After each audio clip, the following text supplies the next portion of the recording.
Aqui é o nosso projeto Produzir e Preservar, onde nós, sem arrancar nenhuma árvore e plantando milhares de árvores, nós conseguimos produzir muitas coisas, uma grande diversidade.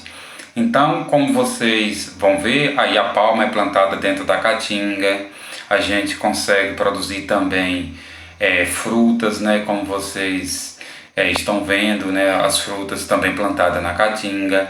Nós conseguimos produzir o guandu, o feijão, o milho, o sorgo, a abóbora, melancia, tudo no sistema de agrofloresta. Então esse é o sistema que nós plantamos. Nós também temos o mandala, onde nós plantamos mais de 30 culturas de hortaliças, criamos galinha, criamos peixe.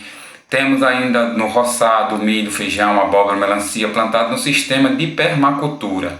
Temos ainda aqui alguns alimentos que é produzido dentro da propriedade. Temos também, dentro desse sistema, nós produzimos também animais, leite de cabra, leite de vaca, carne de ovelha, carne de cabra.